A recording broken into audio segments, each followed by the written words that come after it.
안녕하세요. 대표님들을 위한 전략TV 프로젝트 매니저 김마리아 리포터입니다. 미처분 이익 잉여금.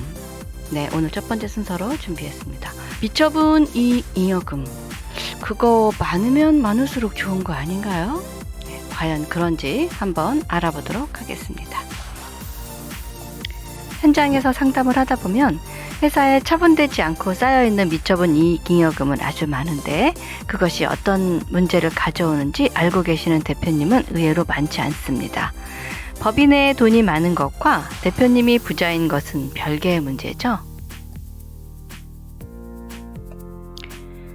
혹시 대표님 회사의 주식 가치는 어느 정도인지 알고 계시나요? 상장이 된다면 실시간으로 기업의 시가총액을 알 수 있겠지만 비상장 주식회사는 보충적 가치평가로서 좀 복잡한 공식으로 계산됩니다. 보통은 대표님들이 생각하시는 것보다 상당히 높은 경우가 많아서 깜짝 놀라는 것이 제겐 아주 흔한 일입니다. 대부분의 대표님들은 직원들의 생계와 대표님 가정을 위해 불철주야 매진하시고 그에 따른 많은 세금은 성실히 납부하시면서 지금까지 지내오셨을 겁니다. 그러나 그것만이 전부가 되어서는 안 되겠죠? 지난주 배웠던 대표님께서는 조금 더 운영을 하다가 고생한 직원들에게 회사를 나눠주던가 기부를 하던가 그럴 생각이라고 하셨는데 제가 그 자리에서 비상장 기업의 주식 가치를 계산해보고 기업 가치가 무려 80억 원이 넘는 걸 알고 계시냐고 여쭤봤더니 회사에 그만한 돈이 어디 있냐며 펄쩍 뛰셨습니다. 물론 기업의 가치가 장부상의 현금과 일치하는 경우는 거의 없죠.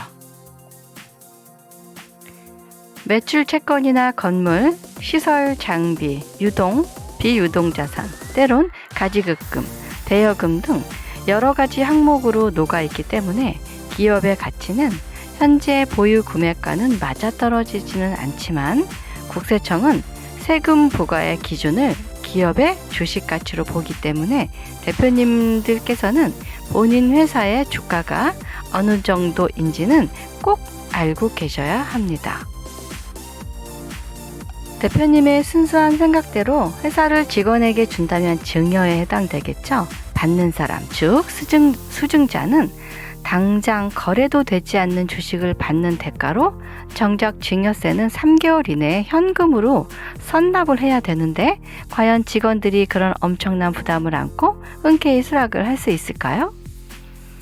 그럼 내 회사를 내 맘대로 할 수도 없다는 건가요? 라고 질문을 많이 하십니다.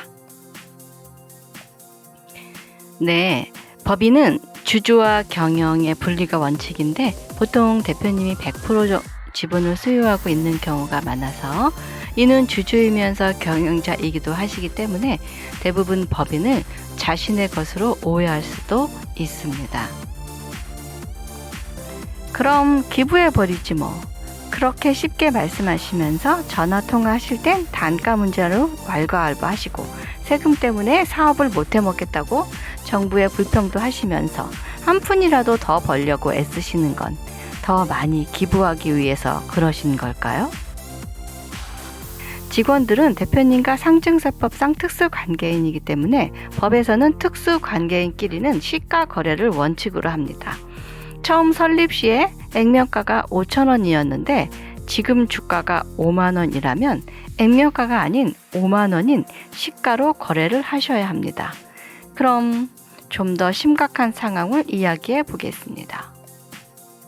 아까 말씀드린 대표님의 경우에는 개인 재산이 약 40억 원 정도 있다고 하셨습니다. 그런데 이런 상황에서 갑자기 상속이 발생하게 된다면 개인 재산 40억 원과 기업 가치만 높아져 있는 회사 80억 원을 합한 총 120억 원이 그대로 상속가액으로 잡힙니다. 그래도 상속받는 가족들은 세금을 내더라도 없는 것보다는 낫지 않느냐라고 할 수도 있겠으나 상속은 all or nothing입니다. 선택적 취사는 불가능하죠. 즉 개인 재산은 받고 회사는 안 받겠다. 이게 안 된다는 겁니다. 알면 알수록 고통이 상한가를 치죠. 여기서 제가 또 찬물 한 바가지를 뿌렸습니다. 지금껏 지켜왔던 개인 재산을 다 팔아도 세금 낼 돈이 모자란다면 어쩌시겠어요? 그건 남은 가족의 몫이라 본인이 생각할 바가 아니라고 영혼 없는 말씀을 하시는 경우도 저는 많이 봤습니다. 그 얘기 그대로 가족에게 전달해도 될까요? 라고 하면 또 깜짝 놀라시죠? 하루 종일 놀라는 일만 있었네요. 우리나라는 상속세가 50%를 넘긴 건 잘 알고 계시죠? 그러나 방법은 있습니다. 이럴 때 전략이 필요한 겁니다. 전략 없이 기업을 양적으로만 성장시키는 것은 결국 국세청만 배부르게 하는 것일 수도 있습니다. 이건희 회장님께서 남긴 재산이 18조 원이었다고 하죠. 이재용님 일가에 부과된 상속세는 무려 11조 원. 세금을 내고 나면 겨우 7조 원이 남습니다. 상속의 제일 큰 수혜자는 가족이 아니라 국세청인 셈이죠. 개인의 소득세 50%를 내고 남은 재산이 18조 원이었다면 처음엔 약 36조에서 40조 원 정도는 되었다는 거죠. 대략 40조 원이었던 재산이 한 세대만 내려가도 거의 남는 게 없습니다. 무려 80% 정도가 세금으로 날아갑니다. 이것은 삼성이나 재벌가에 국한된 이야기만은 결코 아닙니다. 누구에게나 똑같이 적용되는 이야기입니다. 미처분 이익잉여금은 주식 가치를 상승시킨다는 것 이제 아셨죠? 그럼 미처분 이익잉여금의 처리 방법으로는 이익배당, 이익소각, 자기 주식매매, 장기 재고자산 손실, 기 매출채권 대손 처리, 주식 발행 초과금 활용, 특허 양수도, 직무 발명 보상금 등등과 같은 전략을 세워 엑시트할 수 있으며 또한 가령 10억 원을 고작 7% 정도인 7천만 원 정도의 세금만으로도 인출이 가능하기도 합니다. 물론 합법적이며 매우 효과가 큰 전략이 될 수 있습니다. 이것이 오늘 영상의 키포인트입니다. 또한 자녀와 배우자에게 대표님의 지분을 이동시킨 후 매년 배당을 통해 가족에게 자금 출처를 마련해 주는 것도 일거양득의 매우 좋은 방안입니다. 자금 출처를 마련하지 못한 돈의 해명을 위해서는 국세청의 공무원과 마주할 일이 아주 많아지실 수도 있습니다. 자녀에게 배당을 하더라도 소득세는 내야 하잖아요. 나중에 증여세로 나가나 매년 배당 소득세로 나가나 그게 그거 아닌가요? 네, 일리 있는 질문이시지만 세금은 시기와 인적으로 분산을 잘 하시면 세액 구간이 크게 달라집니다. 가령 10억 원의 소득세 구간은 40%니까 세금은 4억 원이겠죠? 그러나 1억 원의 세액 구간은 40%가 아닌 10%로 내려갑니다. 세금은 1억당 1,000만 원이니까 10억 원이어도 1억밖에 안 된다는 거겠죠. 한 사람이 내면 4억을 10명으로 나눠내면 세금은 1억 원으로 해결됩니다. 이런 것이 전략이며 곧 절세로 이어집니다. 이해가 되시겠죠? 여기에서 불법이 있었나요? 아니죠. 이런 말이 있습니다. 법 위에 잠자는 자는 스스로 보호하지 않는다.